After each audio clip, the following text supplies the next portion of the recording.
Hi, my amazing mathematicians. So hopefully you are getting the hang of distributive property. And if you remember from yesterday, distributive property is when we break apart an array into two smaller arrays that help us solve the multiplication problem maybe a little bit quicker and easier. So we are going to dig a little bit deeper again today and practice that. You will need your math notebook. And you will also need your topic 1 math book, okay? Your topic 1 or volume 1 math book. And we will do a quick little video just to kind of refresh our memory of the distributive property. And we will do a couple problems in our notebook, and then I will send you off on your own. And hopefully you have graduated to be a distributive property doctor and you were able to do that activity yesterday. If not, try to do it today. It's a fun way to practice, okay? All right, here we go.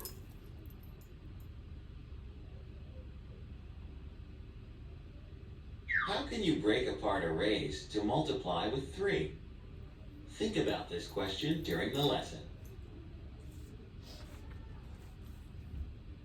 The Park District has canoes stored in 3 rows. There are 6 canoes in each row. What is the total number of canoes stored?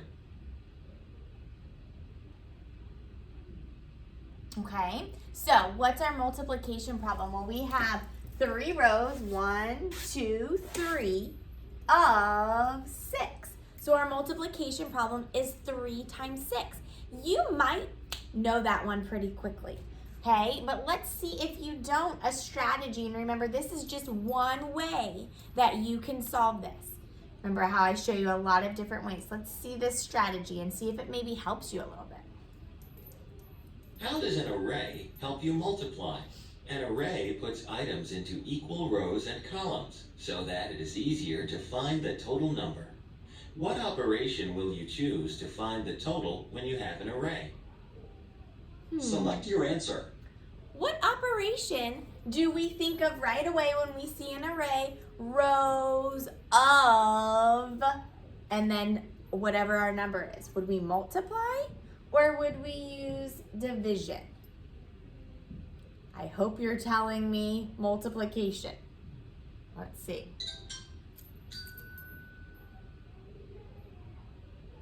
You can multiply to find the total for an array. Find 3 times 6. Use 1's facts and 2's facts to help you multiply with 3. Okay, so let's go ahead and try the distributive property now. So they're telling us to use 1's and 2's because we remember we're breaking apart this first number. We're breaking apart 3. And 1 plus 2 equals 3. So let's go ahead and try it. And don't know why this is. Ready? Select the rows to count the dots in the arrays. Okay, so let's see. Maybe we could start with splitting it up right here. So we could have 1 row of how many? 1, 2, 3, 4, 5, 6. And then 2 rows of 6. Let's see. Oh, it did it backwards for us. So it showed 2 rows. 2 times 6 equals 12. And 1 times 6 equals 6. Do you remember the next step? We've split it apart. We've got our 2 small multiplication problems. What's the next step? Do you remember? Let's see. Make an array for each multiplication sentence. Look at the way 3 times 6 was broken apart to help you multiply. Why is it okay to break apart the array? You can break apart the array because the number of items does not change. Yeah. How is breaking apart the array helpful? How does it help you? You can use arrays for facts you already know to help find the total. Our 2's and our 1's are 1 times easy. 6 equals 6. 2 times 6 equals 12. 12 plus 6 equals 18. Did you remember that was the next step to add? 3 times 6 is 3 rows of 6. That is 2 6s plus 1 more 6. 2 6s are 12. 1 6 is 6. 12 plus 6 equals 18. Yeah. 3 times 6 equals 18. There are 18 canoes. Now you know how to break apart an array to help you multiply. Okay, so again, that is one of our many strategies. You might be the friend that just memorizes the facts, and that's how my brain works. You might be a friend that likes to draw the arrays or a picture to solve it. That's fine. You might like to do the distributive property, or you might remember the tricks like Mrs. Peters sent and we should have printed out. Do you remember the trick for 3? Double the number, so double the other number, 6 plus 6 is 12, and then add one more group, okay? So there are so many different strategies. Remember, it's just my job to teach you all of them, and then you pick which one you like best.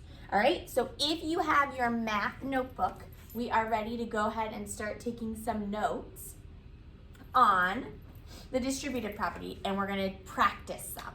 So, what are the steps when we do the distributive property?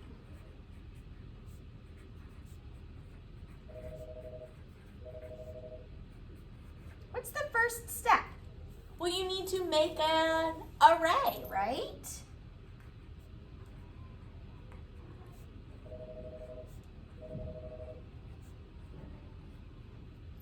Okay, and then we'll model after we talk about the steps. So after we make an array, what's our next step?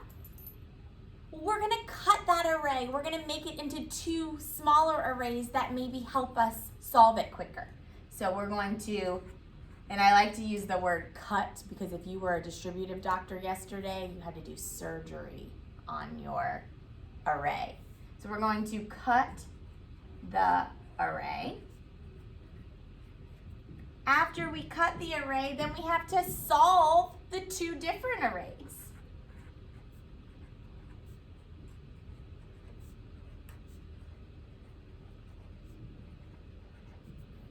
And then, do you remember the last step? Adding them, right? Add both arrays.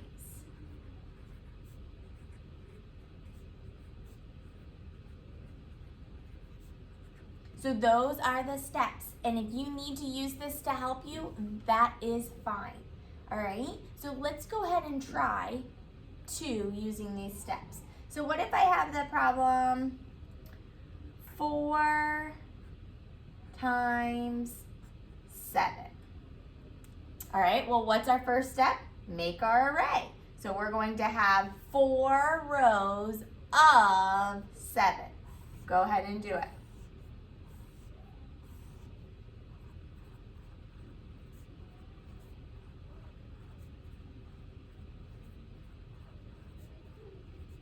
Making sure we have 7 on every single one of our rows. So we have our array, okay, check. Now we need to cut the array. And remember, we're looking at 4. We're looking at our 4 rows. How could we cut that? What could we do? Well, you should know your ones, right? Could we cut it so that we have 1 row of 7? And you should be able to tell me right away, 1 times 7 equals 7, right? So then what's our next row? And I'm going to use another color so it can kind of stand out for you. Well, we have 1, 2, 3 rows of 7. Now the great thing about if you draw a picture, you can, and you still might not know the fact, you can always count your picture to make sure, okay? But also with our 3s, remember we can use the other number, we can double it. 7 plus 7 equals 14. And then we can add 7 more, which equals 21. So now remember how sometimes in our math book yesterday, we saw that really long equation that looked kind of weird. So let's write that together. So we had 4 times 7, and we broke it apart. Remember, we broke it apart into this one and into this one. So that's kind of like saying 1 times 7, and then we had 3 times 7. And then our last step is that we add them. Remember? So we had, you already told me, 1 times 7 equals 7. 3 times 7 equals 21. And when we add them together, we've got 28. Okay? Now remember, this is just one strategy. And when you do your math page in a couple minutes, if you love this strategy, use it. If you don't love it, pick what works for you, okay? I just want you to know how to kind of do it, just in case there's like 1 or 2 on your math test. All right, so are you ready to try one more? Let's do 3 times 9. So right away, you should know our first step is to make an array. 3 rows of 9. 1, 2, 3. Go ahead and make your array. 3 rows of 9.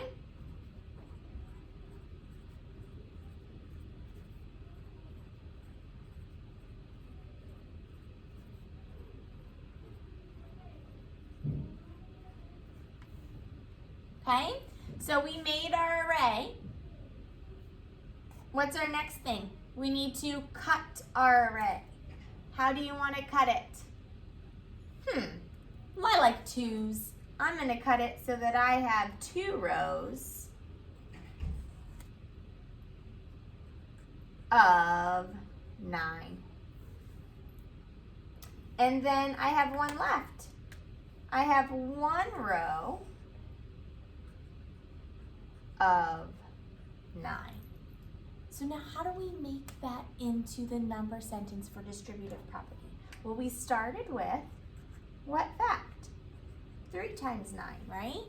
And we broke it apart so that we had 2 rows of 9 and we had 1 row of 9. And what do we want to put in the middle? After we solve these two, what's our last step? Adding, right? So go ahead and try to solve that one real quick and see if you can do it. So what is 2 times 9? 18, right? And what is 1 times 9? 9. And if this doesn't work for you, if you need to stack it to add it, that's fine. But you should be able to use any of these strategies. And once you've solved it, you should be able to know that 3 times 9 equals 27. Okay? So that is how you do the distributive property. Now in your math book, I want you to go ahead and turn to page 83. I'm going to make it a little bit bigger, so you should be on page 83. Right? You don't need to worry about 1 and 2, but you're going to do all the problems on the front. Now look here, these don't have arrays. It says multiply. You can use counters or pictures to help you. It says you may. You don't have to. If you know what 3 times 10 is without breaking it apart into the distributive property, just solve it, okay? So you are doing 3 through 8, and there isn't a lot of room to do the distributive property. If you like it, use your math notebook to help you, okay? Then look down here. So you're going to do 3, 4, 5, 6, 7, 8, whatever strategy you like best. Then look down at the bottom.